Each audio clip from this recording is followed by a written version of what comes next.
Hello there and welcome to another live chapter reading for Itsy Bitsy Book Bits. Today I shall be reading from On the Viking Seas, the Forerunner series, Book 3 by J. Veloso Batista.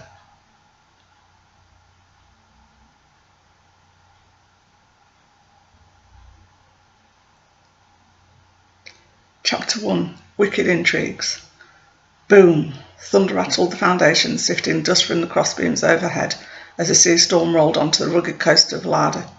The sharp tang of lightning coalesced in a darkened long hall. Static crackles snapped and sparked the air. Holion leaned closer to the casting bowl, gesturing for his women to join him.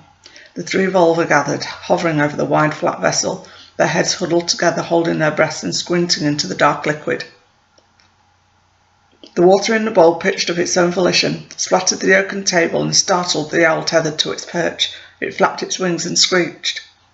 Black swirls fused and a dark shape began to form in the murky fluid. Wind rattled the shutters of the hall, and moonlight moaned through the chinks in the log walls. Flickering firelight danced shadows about the smoky room, illuminating the arcane tattoos inked up the warlock's arms to circle his neck. In the shadowed corner of the long hall, a group of cowed slaves whimpered and clustered together. The visage of a dark elf peered up through the bowl's rippling surface. Holion, the dark Vanir, spoke, his voice a rumble of distant echoes. Danish, Holion dipped his shaved head, the woman next to him cowering in submission. Would you like to host your magnificence? What tidings have you?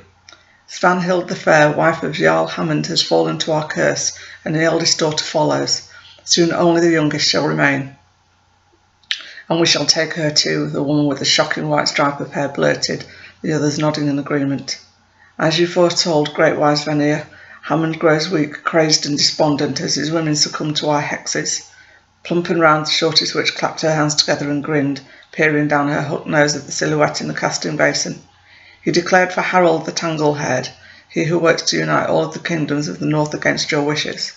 Just as you predicted.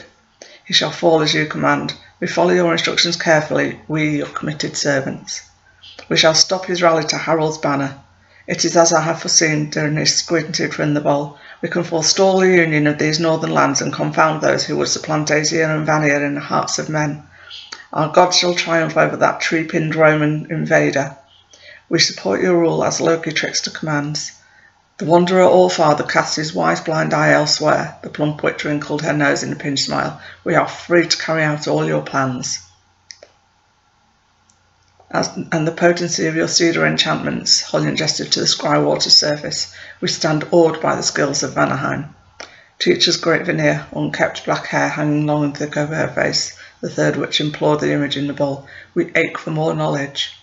Yes, the other two Volva whispered, leaning close to the undulating surface. The face in the bowl scowled up at the four bending over the table.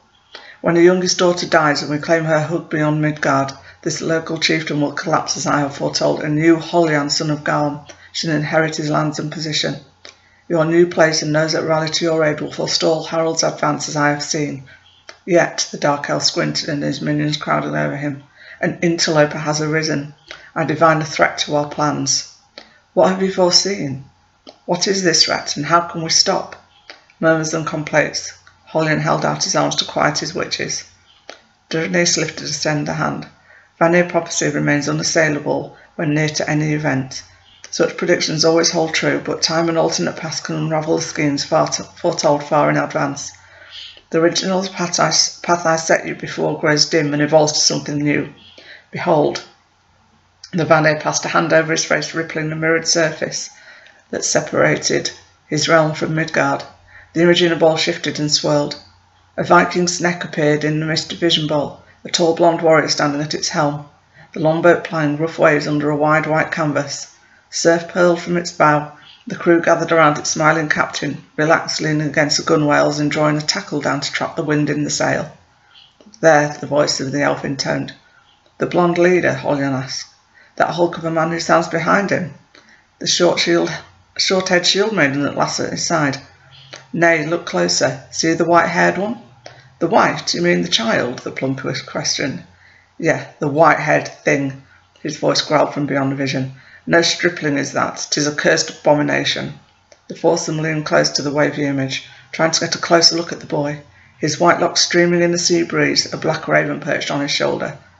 You must stop that thing from reaching your shore. The vision of the longship faded, replaced by the dark elf's grim face.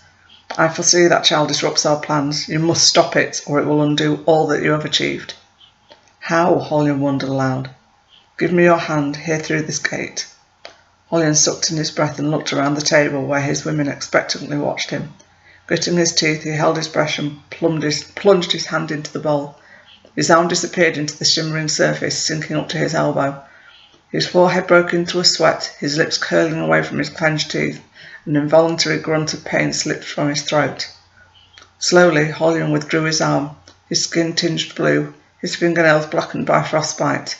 In his fist he gripped a bronze medallion with a strange rune impressed in its surface. The pendant sparkled with flakes of frost. Danish reappeared in a rippling surface of the water. I give to you a medal of power, Holion, an object of supremacy wielded by no other in Midgard. With my teaching, you can use this medallion to call and direct the Oscaray. The Wild Hunt, Holion muttered, awestruck, and lifted the article high above the table. His witches sucked in their breaths. Truly? Yeah. The evil cohort that rides the winds of the realm between realms when not pressed to the Yuletide drive of their one-eyed Aesir lord. With my training, you can summon the wild Gangford and set them to hunt the Middle Kingdom. Across the heavens to fly at your bidding, you can set these spirits upon that profanity. Holion smiled at the bronze medal, licking his lips. His women drew nearer to gaze at the arcane object. Meanwhile, with my Vanir powers, I shall treaty with the Jotun who mines the Midgard seas, to cast these wayfarers far off their course. Together we shall maroon them, and then send the Oscaray to stop these rovers before they upend our conquering plans. Ah, whispered the plump witch, thank you, Lord Vanir. Aye, thanks to this boon, Holion grinned, admiring the medallion, turning it to reflect glimmers of firelight. Master, whispered the shaggy-haired woman, please give us your blessing. Plat our mutable shapes. You bend us to your prized forms, so we may better serve you. The taller witch within the shock of white hair pleaded. Rind, you shall have your wish tonight. A crooked smile passed over the dark elf's face, and favouring his shoulder he raised his arms. He began to twist his long fingers and chant while Holion inched back from the table.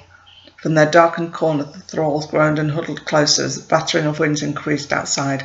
Shutters rattled in their casings. With small squeals and ecstatic cries, the three women hunched and contorted, dropped to their knees and rolled to the floor writhing. Their robes and long skirts collapsed. From their discarded clothing 3 beasts emerged, jet black and green-eyed. A shaggy troll cat leapt easily to the tabletop. A white-striped badger nosed from beneath a pile of cloth, and a great-winged vulture, its neck and head a swaddle of fat red flesh and its beak a savage yellow hook, shivered its feathers and clacked its bill. Holion stepped forward and allowed the badger to climb up his robes, clawing its way to the table, while the vulture hopped to the side of the vision bowl to stretch its wings as buzzards do. Holion stroked the cat's thick fur, its back arching pleasantly under his hand. My Vason, the elf chuckled, call the spirits of the Wild Hunt, summon the Oscaray, destroy these Vikings and their pet, the white-haired child. I hope you enjoyed this chapter reading and that you'll go check out the book. Thanks very much for watching. Bye-bye.